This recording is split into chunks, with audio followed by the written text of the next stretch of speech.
Santiago capítulo 1, vamos a estar leyendo en el verso 12 en adelante. Bajo el título Identificando la tentación, aquí nos dice soportando la prueba, nos dice allí como título que ha puesto las sociedades bíblicas, pues nosotros vamos a estar hablando identificando la tentación.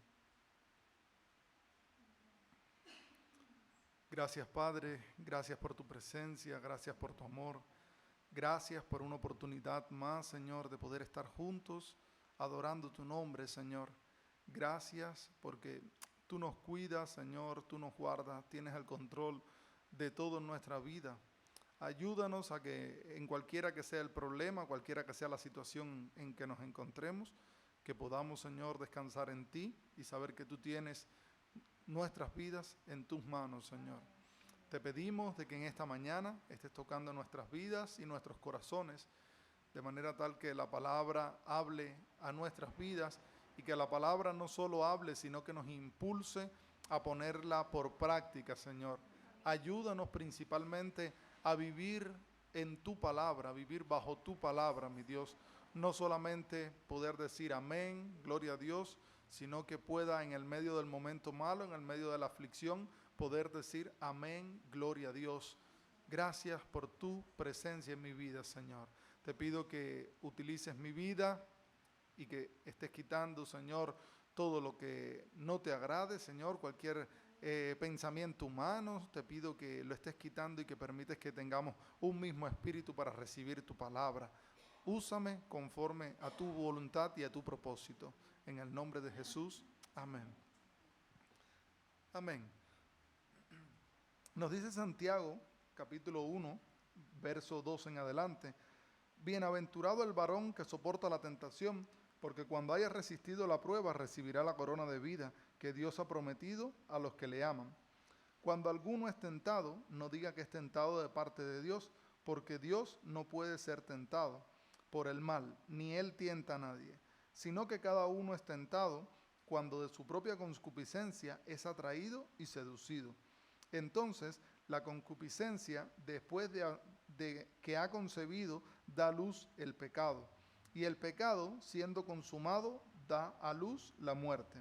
Amados hermanos míos, no erréis. Toda buena dádiva y todo buen perfecto desciende de lo alto del Padre de las luces, en el cual no hay mudanza ni sombra de variación. Él, de su voluntad, nos hizo nacer por la palabra de verdad, para que seamos primicia de sus criaturas. Dios, hay un pensamiento muy común por ahí, yo, lo escucho mucho a las personas, incluso personas que supuestamente no creen en Dios, o personas que dicen creer en Dios, pero su vida no muestra de que realmente ellos crean en el Dios verdadero, sino en un Dios que se han inventado. Y es común escuchar dentro de estas personas que dicen, sobre todo yo lo he escuchado en muchos cubanos, ¿no? Que dicen, yo no sé qué yo habré hecho porque a mí, oye, que Dios me lo manda todo. Todos los problemas, todas las aflicciones, Dios me las manda para mí. Yo no sé si usted ha escuchado a alguien que dice así, ¿no? Yo me imagino que no son solo los cubanos, me imagino que los canarios, que probablemente los portugueses lo dirán en portugués, ¿no? Yo me imagino que todo el mundo de alguna manera dice, es que a mí lo que me ha tocado vivir es una cosa que oye, todo viene para mí. Y el ser humano, hay cosas que se hacen tan cotidianas, que se dicen tanto, que incluso hasta creemos que la Escritura lo dice. Muchas veces dicen, no, Jesús dijo, o la Escritura dice, y es una frase que haya dicho alguien que a lo mejor tiene algo de semejanza, o a lo mejor esa frase surge a raíz del versículo bíblico y se ha hecho tan popular que uno lo da como que es bíblico, pero muchas veces no son ni tan siquiera bíblicos, ¿no? Pero realmente esta frase que utilizan las personas no tiene nada bíblico, porque realmente aquí en este pasaje de la Escritura en el que hemos leído se desmiente totalmente de que Dios a nadie le envía. Antiguamente, es verdad, en el Antiguo Testamento la ley era ojo por ojo, diente por diente, ¿no? Si tú hacías algo, pues tenías que pagar, pero ya nosotros no vivimos bajo la ley, ahora nosotros vivimos bajo la gracia, por lo cual ya eso no aplica para nosotros. O sea que hoy No, porque estemos haciendo algo malo, no es que Dios nos va a enviar nada, al menos en esta vida. No, Dios no se complace en decir, has sido malo, pues ahora te voy a castigar de esta manera, sino que el que hace lo malo delante de Dios, pues ya tendrá en su momento que presentarse delante de Dios y dar cuentas por aquello que haya hecho. Pero no es que esa persona le va a decir, con todo lo que tú me has dado, cuando esa persona hable con Dios no le va a decir, con todo lo que tú me has dado me vas a pedir más. No, no, no, es que lo que te ha dado no es de parte, o sea, no es que el Señor lo ha dado, sino que ha sido conforme a tu propia concupiscencia. Por lo cual sería prudente que nosotros grabemos siempre en nuestra mente de que Dios no tienta a nadie. Porque ahora probablemente nosotros decimos, claro, hombre, eso está claro, eso no hay que recordarlo. Pero cuando estamos en el día malo, eso es una de las primeras cosas que nos viene a la mente. Es que lo hemos escuchado hasta la saciedad. Es que lo hemos escuchado tantas y tantas y tantas veces repetidas, que cuando a usted le pasa algo malo, está en el ser humano. No es una cosa que le pase a uno, a todo el mundo. Cuando a uno le pasa algo malo, uno dice, ¿y esto por qué será? Entonces, en el día malo probablemente el pensamiento pueda venir, pero es bueno que en ese día recordemos de que Dios no nos envía tentaciones porque Él se está gozando en que nosotros hemos sido malos y ahora Él nos va a castigar. Así que tengámoslo siempre allí en nuestra mente. ¿Qué cosa es la concupiscencia de la que hemos estado hablando? La concupiscencia, me permite leerle la definición, es inducir a una persona a hacer o a tomar algo muy atrayente que puede resultar inconveniente. O sea, inducir a una persona a hacer o a tomar algo que resulta atrayente, pero no necesariamente va a ser bueno para esa persona. Esa es la concupiscencia, que la Escritura nos desmiente de que lo que nos ocurra sea por culpa nuestra. Dios quiere que todos los seres humanos procedamos al arrepentimiento, por lo cual si Dios quiere que todo el mundo proceda al arrepentimiento, a lo mejor alguien puede decir, pues claro, Dios quiere que yo me arrepiente, Dios me castiga con cosas malas. Tampoco Dios es así, Dios no es un padre malo. A lo mejor un padre a un hijo lo castiga, pero no porque quiere lo mal para el hijo puede entenderlo como que es algo malo. El padre lo hace porque sabe que es el bien para el hijo y al cabo de los años probablemente ese hijo lo va a agradecer. Pero aún así Dios no nos está castigando a nosotros, sino que, como dice la frase de Constanza, toda acción tiene una consecuencia.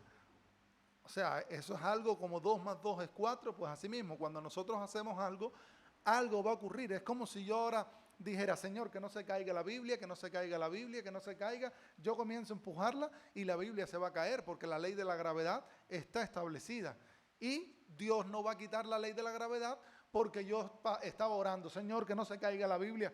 Dios no se puede contradecir, Dios no va a quitar la ley de la gravedad. Si se quita la ley de la gravedad, o sea, el mundo va al colapso. Dios ha establecido leyes y esas leyes Él las cumple. Por lo cual, si nosotros hacemos algo, pues tendrá una consecuencia. Y sobre todo, si está en contra de la voluntad y el propósito de Dios. Dios, nos dice la Escritura, que saca el sol ¿sobre qué? Sobre los buenos y sobre los malos. El Señor nos dice, vale, pues a ver, ha sido mala Janet, ha sido muy mala en esta semana, el sol no saldrá para usted. Usted va a estar con lluvia como la semana pasada.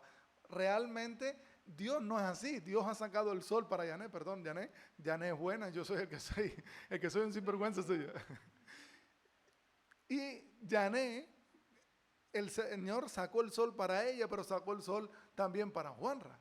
O sea, Dios para todo el mundo, Él no tiene una preferencia con nadie, sino que Él, aquel que está perdido, Él va y lo busca. Él es el buen pastor, aquel que deja las 99 y va a buscar a la única que está perdida, aquella que decimos la oveja negra, normalmente como se dice, ¿no? Aquella ovejita que es un poco loca, pues esa va a buscar al Señor. Por lo cual el Señor ha sacado el sol para todo en este mundo.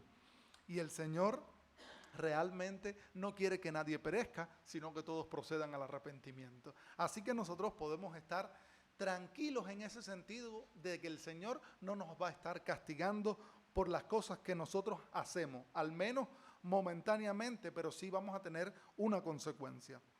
El ser humano también es muy común en que el ser humano, cuando le ocurre algo, culpa al otro, o cuando comete un error.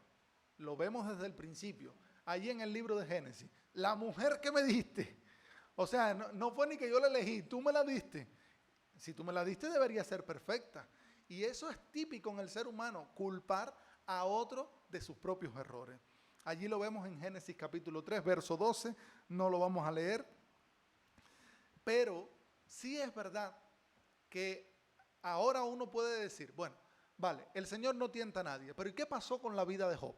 Explícamelo. ¿Por qué a Job le pasó todo lo que pasó?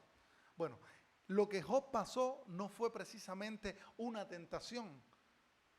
Puede ser que alguien lo vea como una tentación, pero me gustaría que hoy, cuando nos vayamos de aquí, aprendamos por lo menos a identificar qué cosa es una tentación. Y lo de Job realmente no es una tentación. Lo de Job es una prueba a su fe, que es algo diferente. Pero claro, uno desde que ve problemas, aflicciones, muerte, ¿qué es lo que le viene a la cabeza? Tentación. No, eso no es la tentación, es una prueba de la fe. Dios sí es verdad que nos puede permitir que nosotros seamos probados. El Señor lo puede permitir para probar nuestra fe. ¿Cómo se prueba cuando, si usted, bueno, yo creo que aquí nadie sea orfebre, ¿no? O joyero, ¿no? Yo creo que aquí nadie ha trabajado en eso, al menos no, que yo lo sepa, no. Alguien que trabaja con el oro, ¿cómo se prueba el oro de verdad si el oro es bueno? Con el fuego. Hay una forma más moderna que creo que lo introducen en un líquido que es ácido. Introducen el oro en el ácido y si es oro, no se corroe, no se corrompe. Si no es oro, se echa a perder. Porque hoy el oro lo mezclan con paladio, hacen ahí algunas fusiones. El paladio junto con el oro hace una buena alianza y diluye el quilate, diluye la calidad de ese oro. Pero la técnica infalible en la que nos decía Yané, que es la que nos dice la Escritura, ¿cómo se prueba? En el fuego. Usted pone allí en la forja el oro y cuando se calienta, cuando llega allí a su punto máximo de ebullición, pues allí es donde se prueba el verdadero oro. Pues la fe, para probarla, a veces hay que llevarla al extremo de lo caliente, ¿no? Dios permitió al enemigo, al diablo, lo permitió tentar a Job. Lo vemos también allí en Job capítulo 1, verso al 1, 22. Ahí en el capítulo 1 vemos como dice que venía el enemigo y dice, ¿qué? Vengo de surcar la tierra. Y le dice, vamos a leerlo un momentito, Génesis 1, 22. Génesis 1, 22 dice, lea un poquito, perdón, ¿qué? Ay, perdón, Job, Génesis, sí, Job.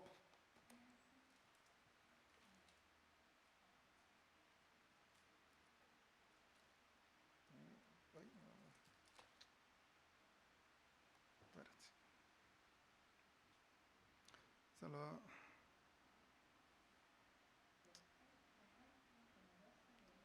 Un momentito, a ver.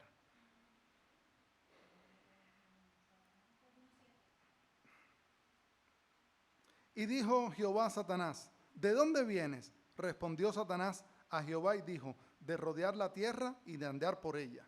Él andaba por la tierra caminando. Y Jehová dijo a Satanás, ¿no has considerado a mi siervo Job, que no hay otro como él en la tierra, varón perfecto y recto, temeroso de Dios y apartado del mal? Respondiendo Satanás a Jehová dijo, ¿acaso teme Job a Dios de balde? O sea, como, ¿acaso teme Job a Dios así por nada? Porque no tiene ningún interés. No, realmente cuando ves la vida de Job, lo prosperado que es, Job teme a Dios. ¿Por qué? Job te teme a ti por todos los bienes que le has dado. ¿Y qué permitió? Entonces, Dios permitió precisamente a Job que fuera tentado por el enemigo. Y el enemigo pues tentó a Job. Buscó todo lo que pudo, hizo todo lo que pudo para que Job negara su fe. Pero realmente Job no negó su fe. Como todos sabemos, Job que siguió confiando en el Señor. Job intentó buscar una respuesta a aquello que él estaba pasando. Job, si ustedes ven, él tenía una característica que debe tener todo padre de familia. Job se preocupaba por su familia. Job entregaba ofrenda a Dios por si alguno de sus hijos había pecado. O sea que Job tenía claro el que él era el sacerdote en su familia.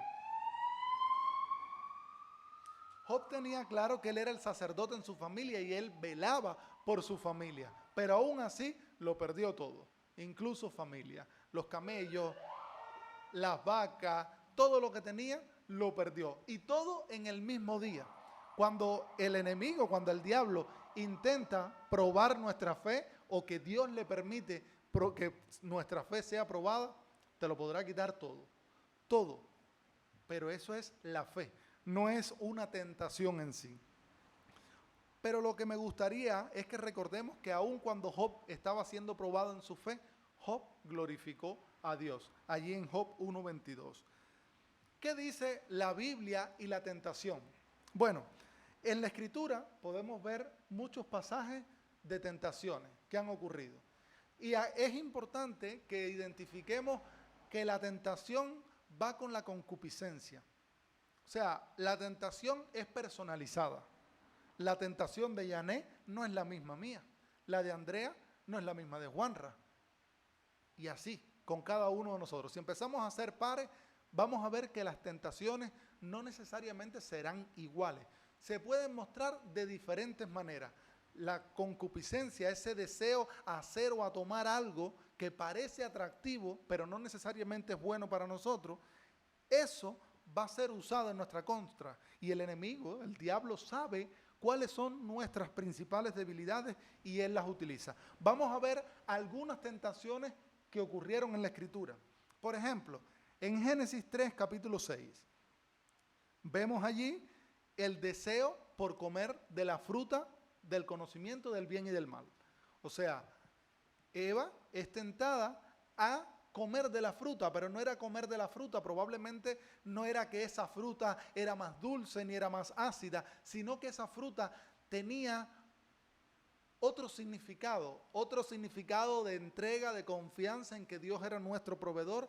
Y cuando a ella le dicen, cuando comas de esa fruta, de cierto llegarás a ser como Dios, porque vas a conocer. Y la tentación de ella fue con esa fruta. Probablemente usted no está siendo tentado con una fruta así como ella, pero sí puede estar siendo tentado con algo que para usted es atractivo, como lo era para Eva esa fruta. Por ejemplo, vemos a Esaú, un plato de lentejas. Esaú tenía hambre. ¿Y qué hizo? Vendió su primogenitura por un plato de lentejas. Él fue tentado con algo que él tenía específicamente, el hambre. Vemos otro más. Y lo vemos en el de Esaú y Jacob, lo vemos en Génesis 25:30. En Josué, capítulo 7, verso 21, vemos que el Señor mandó al pueblo de Israel a atacar a una ciudad.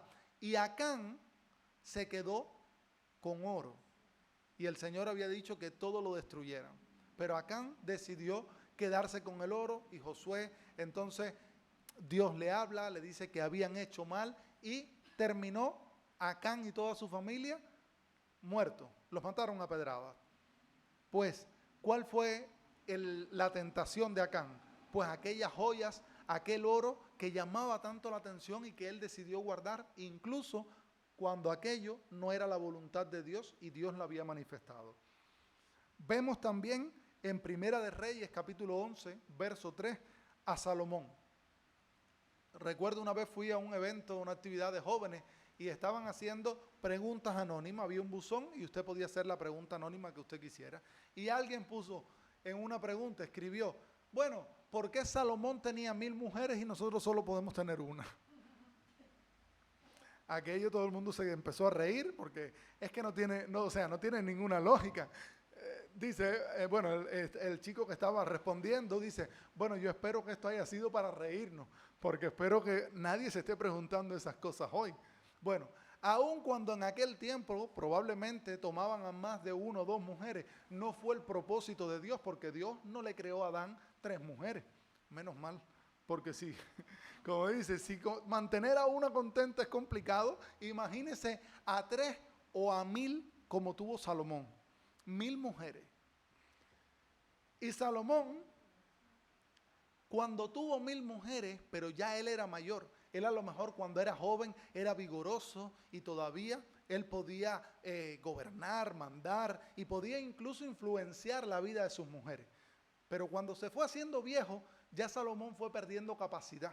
Y ya las mujeres, probablemente algunas más jóvenes que él, lograban ¿cómo? Manejar a Salomón. ¿Y qué dice la Escritura en Primera de Reyes, capítulo 11, verso 3? Que las mujeres de Salomón inclinaron su corazón hacia adorar a dioses extraños. Por lo cual, la tentación de Salomón era ver a aquellas mujeres. O sea, tenían gran sabiduría, pero las mujeres le hacían perder el juicio. Lo vemos también en la vida de Sansón, algo parecido. Lo único que Sansón fue uno. Imagínense si Sansón se encuentra 1000 como Dalila. La cosa estaría complicada.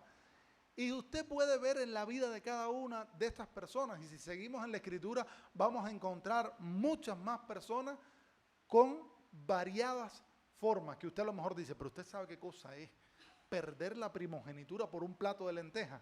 Mira, muchacho, voy para allá y me como, aunque sea una guayaba, me como, no sé, un mango, me como algo de un árbol, pero vas a entregar tu primogenitura. Pero Eva, ¿cómo Eva comió de la manzana y cómo Adán comieron? Por eso, la tentación es personalizada. La tentación va a ser usada conforme a lo que a usted le gusta.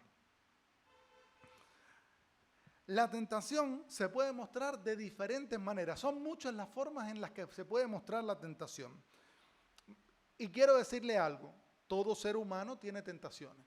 Si usted conoce a alguien que diga, no, yo no tengo tentaciones, mire, ese o no es humano o está muerto.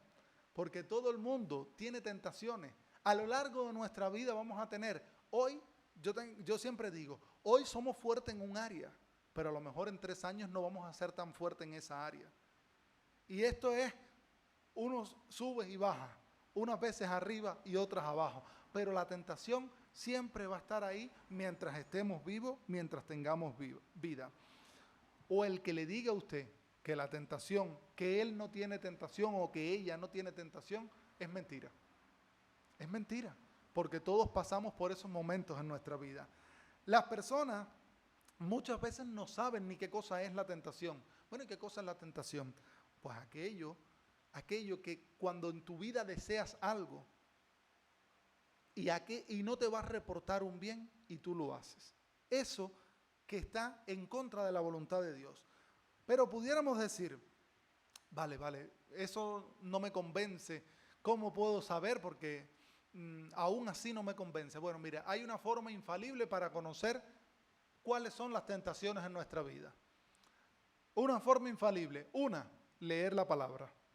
O sea, hay que leer la Biblia para saber qué es tentación. Si uno no lee la Biblia, uno no conoce cuál es la voluntad, cuál es el propósito de Dios, cómo es Dios. Por lo cual, esa persona, la tentación está en su vida y dice, ay, sí, es que me encanta el cigarro, eso me despeja, me distrae estar fumando. Bueno, la Escritura nos dice, no seas esclavo de nada. Ahora no recuerdo específicamente el versículo, pero dice, todo me es lícito, mas no todo me conviene. Y cuando tú, el cigarro, estás todo el día con un cigarro, o sea, te pones ansioso cuando no puedes fumar y eso te ayuda a relajarte, pues realmente eso es un ídolo en nuestra vida. Es algo que domina tu vida por encima de todo lo demás y uno tiene que tener un dominio propio, uno tiene que ser suficiente de decir, no, esto me está dominando, esto me está atrayendo mucho más de lo que yo quiero, está nublando mi juicio, está condicionando el que yo pueda estar controlando mi vida, ¿no? O sea, yo no estoy en control de mi vida, sino que me cae una ansiedad porque tengo que fumar. y puede ser un ejemplo. Digo el cigarro, pero es personalizado. Pero la forma de saber qué cosa es lo que le agrada y lo que no le agrada a Dios está en leer la Escritura. Está en leer la Escritura, no leer sino en leer siendo consciente de qué estamos leyendo. ¿Qué dice la Escritura? Y conforme a lo que diga la Escritura, entonces vamos a examinar nuestra vida. Y el otro paso que tenemos para conocer la tentación, uno es leer la Escritura, porque en ella encontramos la voluntad de Dios, y el segundo será orar, para que el Espíritu Santo nos redarguya de justicia, de pecado y de juicio. Que sea el Espíritu Santo el que toque nuestras vidas y nos diga, lo que estás haciendo está mal. Porque a mí puede venir Constanza y me puede decir, lo que estás haciendo está mal. Pero probablemente, si yo no estoy sometido a la voluntad de Dios y del Espíritu Santo en mi vida, yo no voy a reconocer lo que ella me dice. Y podré incluso buscar versículos bíblicos que justifiquen la actitud que yo tengo. Por lo cual, si nosotros queremos identificar esas áreas de tentación en nuestra vida, lo primero que tenemos que hacer es orar y leer la palabra de Dios. Cuando vayamos a leer la palabra, oremos, Señor, muéstrame a través de tu palabra cómo quieres que yo viva. Háblame a través de tu palabra. Mire, cuando una persona de corazón quiere buscar a Dios leyendo su palabra y orando, el Espíritu Santo seguro va a obrar mostrando lo que a él no le agrada.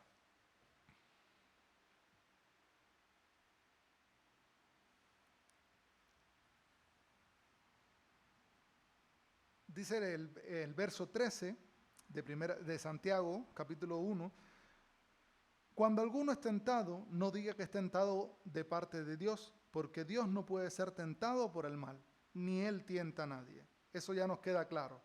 Y nos dice, sino que cada uno es tentado cuando de su propia concupiscencia es atraído y seducido.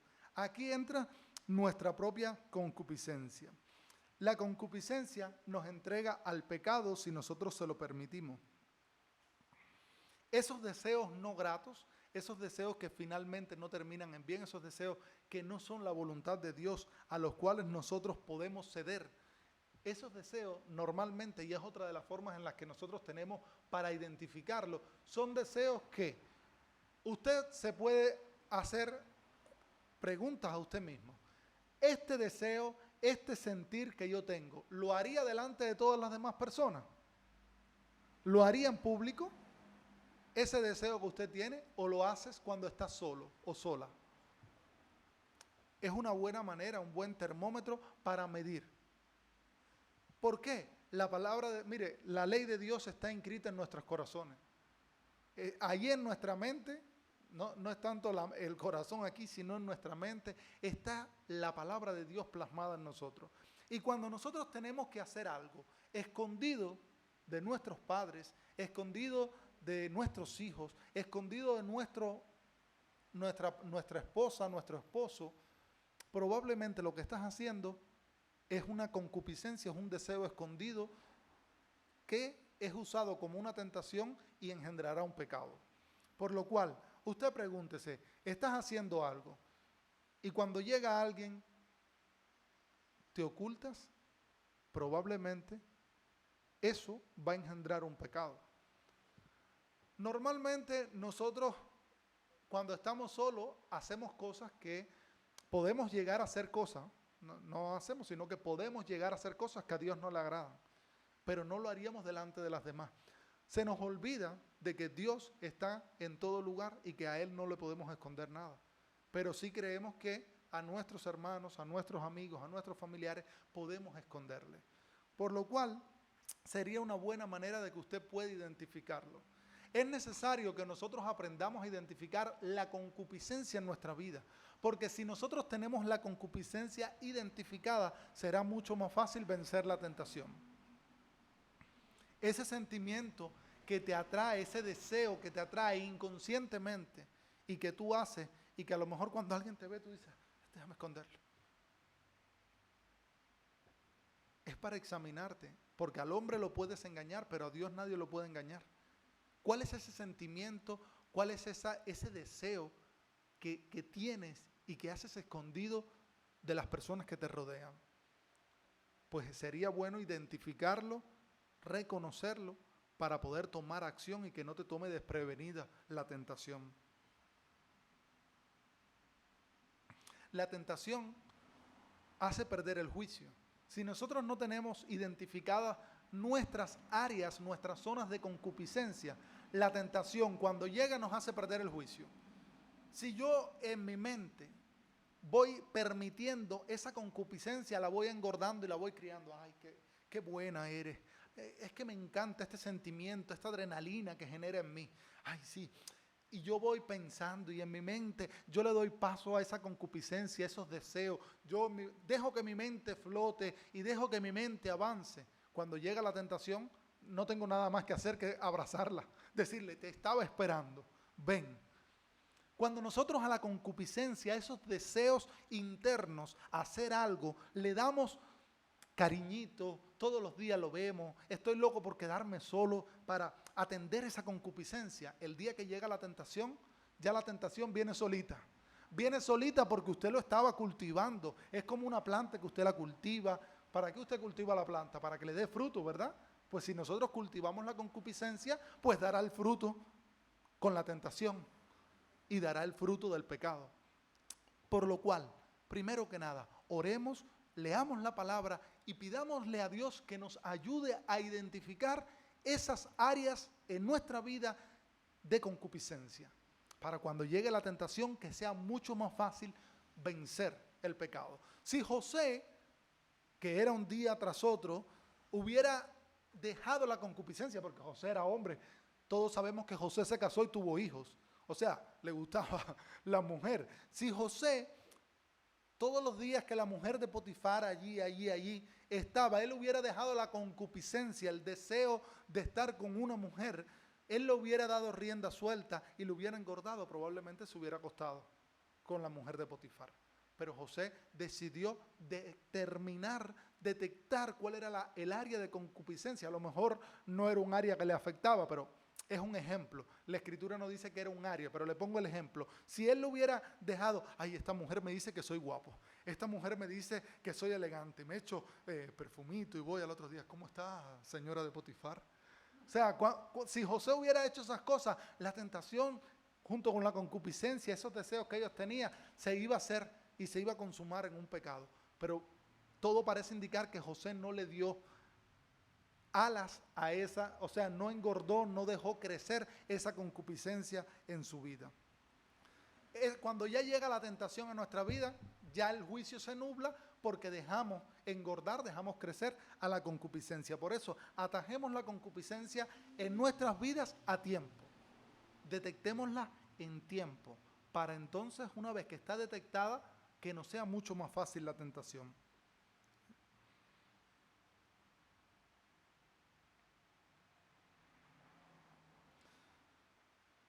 La tentación se va a anteponer ante nuestros deseos. O sea, ya cuando la tentación llega, ya usted dice, ¿y aquí qué hago? La tentación en sí no es pecado, es algo también que me gustaría que recordemos. La tentación no es pecado, el pecado es ceder ante esa tentación. Hay un pastor que yo recuerdo que él decía, mira, yo hice una cosa en mi vida. Él quería atajar la concupiscencia en su vida. Y él dijo, yo hice algo en mi vida. Cuando a mi vida venía una tentación, ya yo le pedía perdón al Señor. Cuando ya yo veía que mi mente iba a flotar, le decía, Señor, mira, perdóname por este pensamiento que yo estoy teniendo en mi vida. Es un pensamiento que no te agrada. Toma tú el control de él y ayúdame a alejarme de ello. Es una buena forma para poder estar listos y preparados para el momento difícil. Yo siempre he escuchado que el que da primero da dos veces. Si nosotros estamos preparados para cuando venga la tentación, probablemente podremos vencer la tentación. Pero si dejamos engordar la concupiscencia, probablemente la que vencerá es la tentación. La tentación, como les dije, será diferente en cada uno de nosotros. Y creemos que nuestras tentaciones son las más difíciles. ¿No le ha pasado a usted que cuando usted está pasando por momentos difíciles, usted dice, pero como lo mío no hay nada? Porque es personalizado. Porque lo que siente Bernardo no es lo que siente Juanra, lo que siente Yané. Y usted va a ser tentado conforme a su concupiscencia, conforme a los deseos personales que usted tiene. El deseo que tiene Andrea no es el que tengo yo. El deseo que tiene Irama no es el que tiene Reina. Cada uno creerá que lo de él es mayor, porque esa es su debilidad. Pero todos tenemos que pasar por esos momentos, todos pasamos por esos momentos difíciles. La concupiscencia, si, como ya dije, si la vamos engordando y la vamos dejando, va a dar a luz al pecado. Lo va a dar. Mire, no tiene ni que venir la tentación, sino que nosotros vamos y la buscamos. Vamos y decimos, no, es que ya te has dedicado tanto tiempo, has cultivado tanto ese deseo, que llegará el momento que dice, no, yo tengo que ejecutarlo, ahora tengo que hacerlo. Y uno va, ¿a qué? A consumar el pecado. Por eso es necesario que conozcamos nuestra concupiscencia. Jeremías 17:10 nos habla precisamente de que Dios conoce los corazones. Yo, Jehová, que escudriño la mente, que pruebo el corazón para dar a cada uno según su camino, según el fruto de sus obras. Dios conoce el corazón de cada uno de nosotros. Por eso, cuando nosotros estemos con la concupiscencia, no pensemos tanto en el hermano, en que me vea mi mamá, mi papá, mi pareja. No pensemos tanto en ellos, sino pensemos en que Dios, de quien no podemos esconder nada, Él nos verá y le dará a cada uno conforme a sus obras en el día del juicio. Dios conoce cada pensamiento de los hombres. Y el diablo sabe cómo manipular al hombre. Mire, el diablo lo tiene clarito y lo vemos en la vida de Jesús. Él lo tiene clarito. Cuando Jesús fue al desierto, Él dijo, vale, vamos para allá, vamos a atacarlo. Allí, cuando estaba el Señor en el desierto, el enemigo fue directo a atacarlo y dijo, perfecto, lo vamos a tentar. ¿Qué es lo primero? Con el alimento. Sin el alimento, lo vemos en Esaú. Con el alimento no se juega, puede uno hasta matar. Y él fue a tentar al Señor como humano. Si eres el Hijo de Dios, puedes convertir esta piedra en pan. Pero el Señor no cedió ante la tentación. El enemigo va a ir con la debilidad que tengas en ese momento. El Señor estaba como humano en el desierto 40 días y 40 noches y que lo tentó con la comida porque él tenía hambre. Y él sabía que él como hombre iba a tener hambre. Puede ser que seamos tentados con la comida porque tenemos la concupiscencia de comer. Comer no es que sea una concupiscencia, sino que habría que ver, en este momento Jesús estaba ayunando, Jesús estaba haciendo un ayuno de 40 días y 40 noches, y él tenía hambre, pero el enemigo quería que él rompiera el plan y el propósito de Dios, que era prepararse para el ministerio en el ayuno, y él fue a atacarlo. No es que no es que el enemigo ahora va a estar atacándonos porque no comamos, pero es una manera en la que él ataca. De alguna manera puede atacar. Otra, puede atacar con la protección. Le dijo, bueno, si te tiras de aquí de este pináculo, si tú eres el Hijo de Dios, tus ángeles te van a guardar, los ángeles de Dios te van a guardar y te van a proteger. La protección, alimento, protección, y el enemigo nos puede atacar también en la protección, porque todos tenemos ese deseo de sentirnos protegidos. Dios creó en nosotros el instinto de conservación, que si nos va a pasar algo, usted dirá algo y uno automáticamente lo esquiva, porque es el instinto de protección. Y después, las posesiones. Fue para allá el enemigo, ¿y qué le dice? Si postrado me adorares, todos los reinos del mundo te daré. Pues eso es lo que quiere el enemigo, utilizar nuestras debilidades en diferentes momentos para que esas debilidades cedan ante la tentación. Todo lo único que quería el diablo era que Jesús no diera gloria al nombre de Dios, que fallara al propósito para el cual Dios lo había llamado. Pero como seres humanos probablemente nosotros podamos fallar, pero que nuestro fallo no sea porque no estamos preparados. No sea porque estamos por la vida, ay, qué maravilloso, todo es bueno, sin examinar nuestra vida. No debemos examinar nuestra vida. El caso de Job también fue parecido. Él fue tentado su fe, pero ¿con qué le fue tentado? Con su familia, con sus posesiones, con su protección. El diablo conoce nuestras debilidades y va a atacar directo a esas necesidades. Él va a atacar nuestras necesidades humanas porque sabe que como humanos podemos fallar.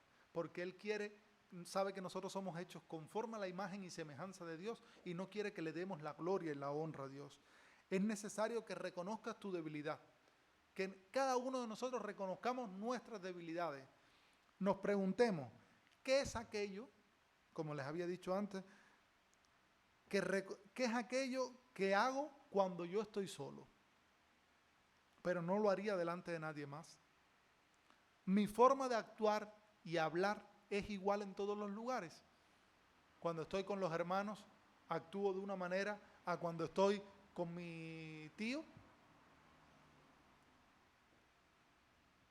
Mi forma de actuar cuando yo estoy con mis amigos de toda la vida es igual a cuando estoy en la iglesia. Eso es importante. Ahí es una de las formas en que nosotros podemos tener para identificar esas áreas en las que nosotros somos débiles. Y si nosotros cedemos ante esas áreas o somos de una manera en un sitio y de otra manera en otro sitio, ¿qué puede hacer eso? Nos puede llevar a engendrar al pecado. Por eso es necesario que nosotros examinemos nuestra vida todos los días. Que seamos críticos con nosotros mismos. Que nos examinemos sabiendo de que no es por nuestras propias fuerzas, pero no es lo mismo un soldado avisado que un soldado desprevenido. Muchas veces la concupiscencia pasa tan rutinaria, nos da hasta placer. Mire, ya cuando la concupiscencia da placer en nuestra vida, el pecado está tocando ya ahí la puerta. O ya no sé, ya cuando le damos rienda suelta a nuestra vida, ya estás engendrando al pecado. Lo único que te falta es consumar el acto. Por eso es necesario que como cristianos, como hijos de Dios, nosotros todos los días de nuestra vida estemos examinándonos permanentemente y siendo radical contra la concupiscencia. Mire, hoy se usa mucho la palabra, el grupo Barak puso muy de moda la palabra radical y todo el mundo cristiano radical. A partir de ese momento, me acuerdo cuando ellos sacaron el disco Radical, los grupos de jóvenes de las iglesias se llamaban radicales. Somos una generación radical. Mire, no es que hay que ser una generación radical no hay que ser radical para afuera, hay que ser radical con el de adentro. Con nosotros mismos, es a nosotros con los que hay que ser rígidos con nosotros ahí, intransigentes. Como le pedimos a los demás, no pedirnos a nosotros. Tenemos que ser contra nosotros mismos, buscar en lo profundo de nuestra vida qué es lo que le agrada y lo que no le agrada a Dios. Y es una cuestión de que de sentarse y hacerlo.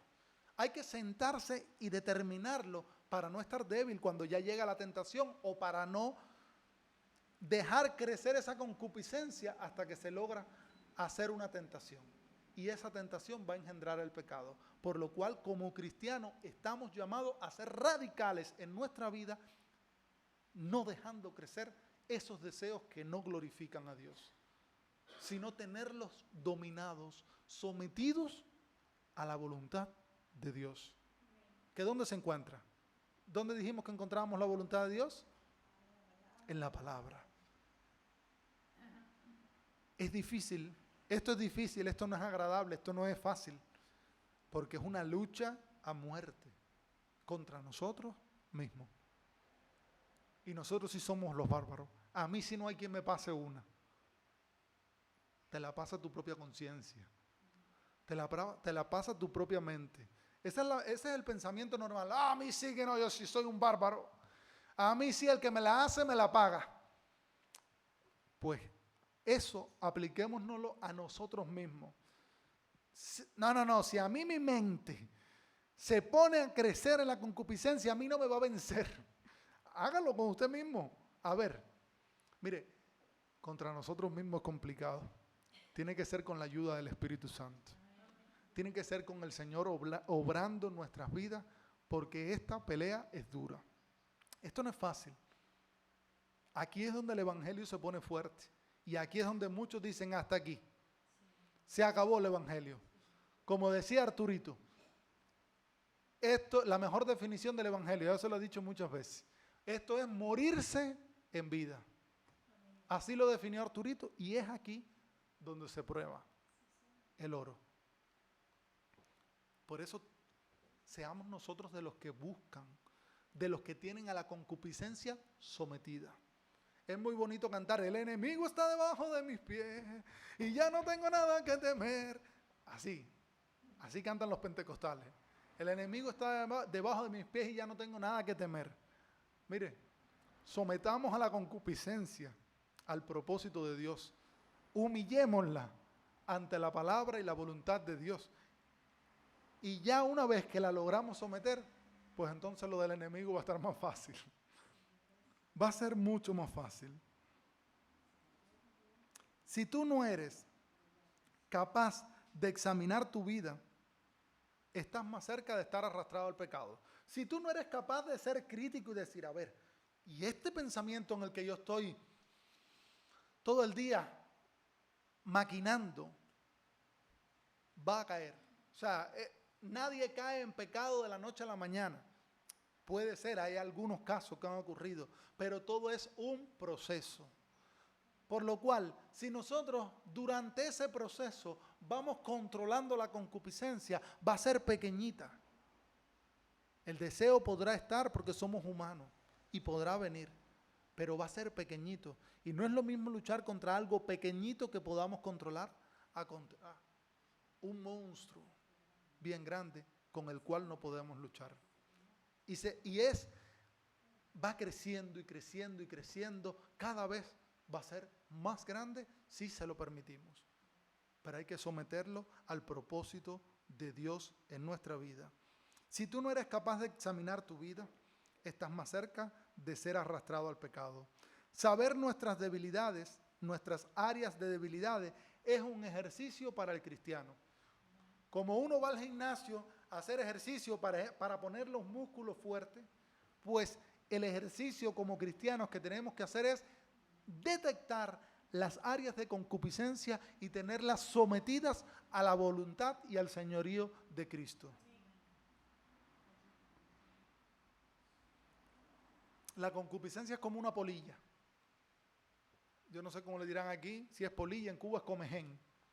El comején es un gusanito, creo que aquí le dicen polilla, que entra por la madera y empieza a comer. Y a comer, no come afuera, él abre un huequito para entrar. Y empieza a comer y usted dice, ay, qué mesa más linda. Y después de repente pones un dedo y dices, ay, ¿qué pasó? Porque solo dejó la cáscara de afuera porque se comió todo lo de dentro. Así es la concupiscencia, es pequeñita, pero va comiendo, va comiendo, va comiendo hasta que toda la estructura queda hueca. Una termita. Sí, termitas creo como le dicen aquí.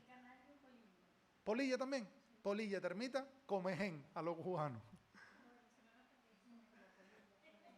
Entonces, ¿y ustedes cómo es? Comején también. Y en venezolano. Entonces, el comején es pequeñito y va comiendo por la madera y usted lo ve por fuera y dice, ay, qué bonito, pero cuando llega y dice, ay, tiene unos huequitos. Y cuando va viendo, está todo comido por dentro. Así es la concupiscencia, por lo cual, cuando está pequeñita, antes de que esté la estructura dañada, tenemos que solucionarlo. La concupiscencia destruye internamente y eso engendra el pecado. Por eso de que alguien dice, ¡ay, se apartó! Algo pasaba. ¿Dónde está? Pero ¿y esta hermana? ¿Dónde está esta hermana que servía? No sabemos. Pero ¿y eso? Estaba corroído por dentro. La concupiscencia fue creciendo en la vida. Y mire, las obras de la carne los frutos de la carne son manifiestos. A la larga o a la corta se demostrarán. Tardan a lo mejor más tiempo. En el mundo evangélico, en el mundo cristiano, hay muchas personas que han logrado engañar y han logrado mantener una apariencia. Se puede hacer. Como los políticos. Usted no ve a los políticos. O sea, es similar. Pero a la larga se sabe. A la larga se ve. No hay nada oculto bajo el cielo que no se deba saber. Y el pecado termina en muerte, por lo cual identifiquemos la concupiscencia para no terminar en muerte. No te dejes engañar por el pecado. Entonces, la concupiscencia, después que ha concebido, ya cuando esa concupiscencia ha crecido, es grande, ¿qué dice? Da luz al pecado. La concupiscencia creció y va a dar a su hijo el pecado. Y el pecado, siendo consumado, da la muerte.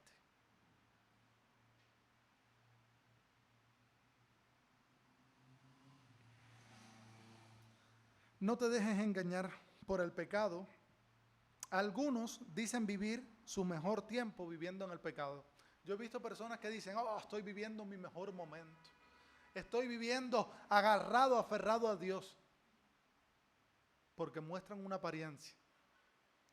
Pero sus obras, la eficacia de sus obras, muestran algo contrario. No es lo que una persona diga, no por decir, Dios es bueno, por leer un pasaje de la Escritura.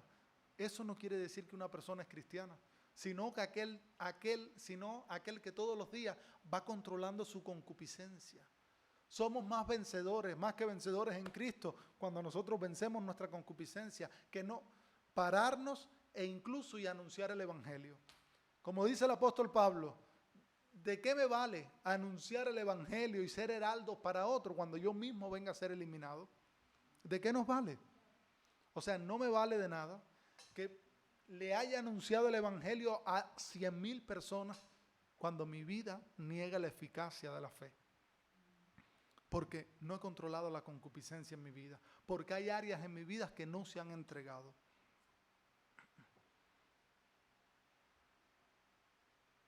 Ningún placer momentáneo compensa las pérdidas provocadas por el pecado.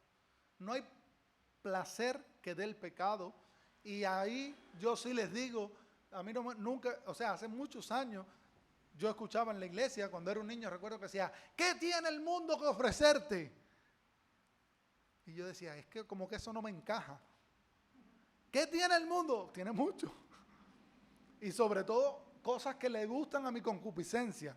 Pero cuando yo llegué a Hebreos y leí que dice, y Moisés renunció a ser llamado hijo de la hija de Faraón, o sea, el príncipe de Egipto, hijo de la hija de Faraón, y prefirió renunciar ¿a qué? A los deleites temporales del pecado. O sea, que el pecado da deleite, y al ser humano le gusta el deleite.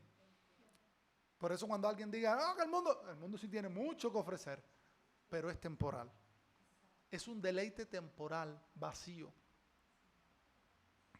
Por eso, ningún deleite temporal del pecado va a causar más placer o va a dar algo más de la gloria que el Señor tiene prometida para sus hijos. Es mucho lo que tenemos que perder por ese deleite temporal. A veces deleite que duran 1, 2, 3 minutos, segundos.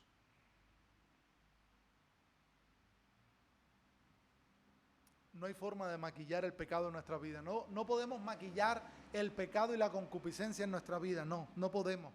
Tenemos que someterla. Solo por medio de Jesús. Solo por medio de Jesús podemos nosotros vencer al pecado. Porque Jesús fue tentado en el desierto. Jesús fue tentado en la cruz. Pero Jesús no falló. Nosotros fallaremos. Pero es más difícil fallar cuando nosotros dominamos, controlamos, tenemos identificadas las áreas de concupiscencia en nuestra vida. Es un poquito más difícil, porque ya la tentación no va a ser engendrada. Porque esa concupiscencia quedó chiquita y quedó estéril. no pudo engendrar el pecado y el pecado la muerte. Por lo cual tenemos que estar preparados cada día de nuestras vidas. Tenemos que estar determinando las áreas de debilidad en nuestra vida, pidiéndole a Dios que nos ayude, pidiéndole al Espíritu Santo que nos muestre esas áreas en nuestra vida que necesitan ser dominadas. Y la Escritura nos dice, allí cuando comenzamos en este pasaje de Santiago capítulo 1, en el verso 12 nos dice: bienaventurado el varón que soporta la tentación, porque cuando haya resistido la prueba, recibirá la corona de vida que Dios ha prometido a los que le aman. Bienaventurado. Y como nos dice el verso 16, amados hermanos míos, no erréis. No fallemos porque nosotros no determinamos la tentación. ¿Qué tiene que hacer el mal para que triunfe? Que los hombres buenos no hagan nada. Dice la frase. Estaba buscando a ver quién era, pero hay varios autores supuestamente de la frase. Si nosotros no hacemos nada, si nosotros venimos solamente a la iglesia, alabaré, alabaré, alabaré, alabaré, y yo vengo solamente, amén, gloria a Dios, qué bueno hermano, y yo me voy a mi casa y sigo viviendo la misma vida y no determino y no examino mi propia vida para determinar cuál es la concupiscencia en mi vida y tener esa concupiscencia sometida al señorío de Cristo, no estoy haciendo nada. No estoy haciendo nada. Aquí en la iglesia mostraremos un reflejo de lo que somos en la intimidad de nuestras casas. Cuando estamos solos con el Señor. Allí en mi intimidad, cuando nadie me ve. Cuando nadie me está viendo, allí hay que ser cristiano también. Allí hay que someter a la concupiscencia para que no dé a luz al pecado y para que el pecado no engendre a la muerte. Por lo cual ser cristiano es mucho más que asistir a la iglesia. Eso es parte, porque todos somos un cuerpo. Pero si nosotros no sometemos al señorío de Cristo la concupiscencia, engendrará el pecado y el pecado la muerte. Y la Escritura nos dice que es bienaventurado el varón que soporta la tentación, porque cuando la haya resistido la prueba, recibirá la corona de vida eterna.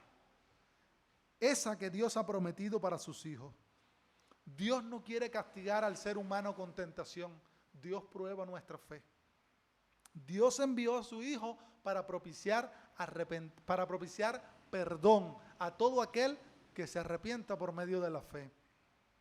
Pero aquel que rechaza al Hijo de Dios, aquel que rechaza al Hijo de Dios ya ha sido condenado. Y si nosotros dejamos a la concupiscencia en nuestra vida rienda suelta que crezca, pues nos estamos condenando, porque la concupiscencia va a crecer y va a engendrar el pecado, y el pecado va a engendrar a la muerte. Por lo cual nosotros no debemos permitir que esa concupiscencia crezca en nuestra vida para que no engendre el pecado y para que no reine la muerte sobre nuestras vidas. Todo don perfecto proviene de Dios. Dios no ha cambiado. Él ha prometido estar con sus hijos todos los días hasta el fin del mundo. Dios ha prometido estar con nosotros hasta el fin del mundo. Así que si Él lo ha prometido, Él nos ayudará a dominar la concupiscencia en nuestras vidas. A que la concupiscencia esté entregada ante el señorío de Cristo. A que cuando yo me presente ante el Señor en oración, yo le puedo decir: Señor, tómalo todo lo que es tuyo. Toma mi vida. Mira, esta es mi concupiscencia. Estos son mis deseos carnales. Estos son mis deseos pecaminosos. Tómalos. Pero cuando alguien tiene una concupiscencia tan grande que ha engendrado el pecado, costará presentarse delante de un Dios santo y decirle: esta es mi concupiscencia, Señor, porque va a ser tan grande que el Señor dirá: ¿y por qué? Si eras más que victorioso en mí. Si he enviado al Espíritu Santo para que el Espíritu Santo te ayude en tu debilidad. No es imposible, pero es necesario tener determinación para detectarla y es necesario tener una vida de entrega a Dios para que Él tome el control.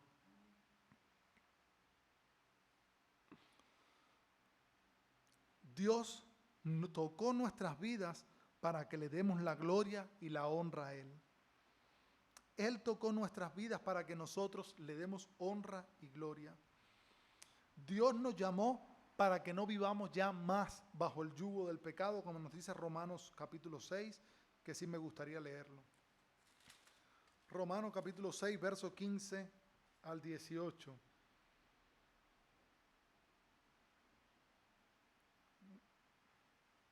¿Qué pues? ¿Pecaremos porque no estamos bajo la ley, sino bajo la gracia?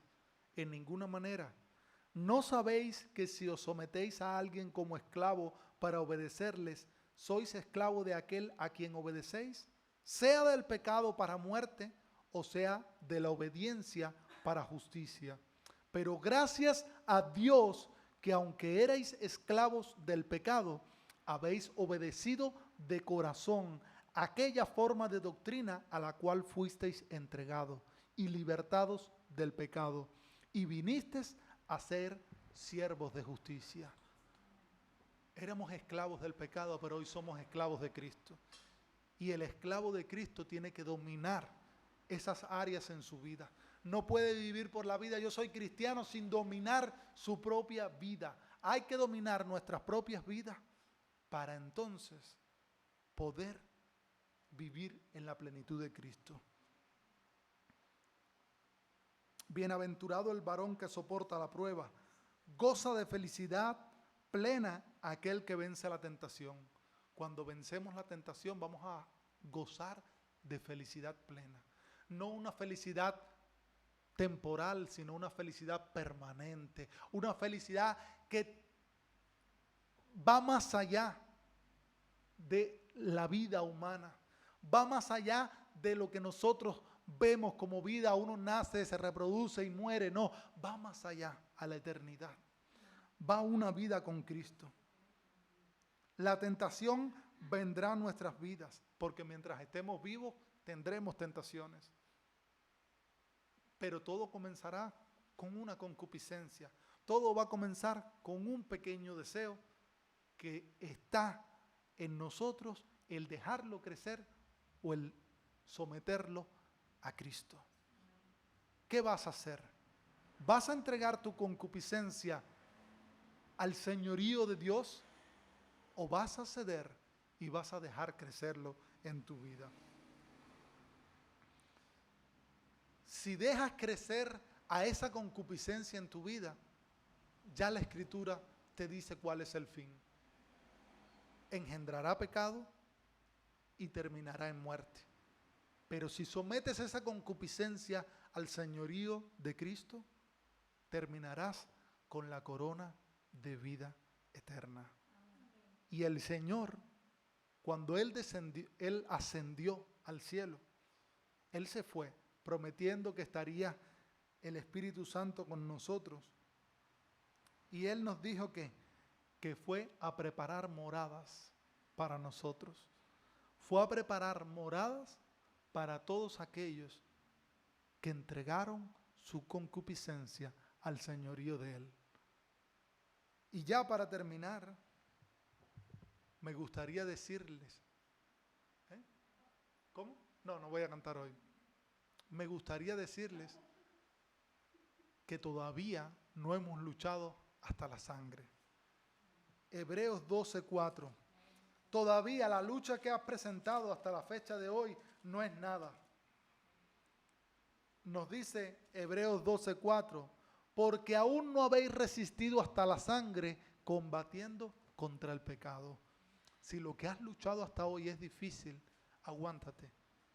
Lo que viene puede ser peor aún.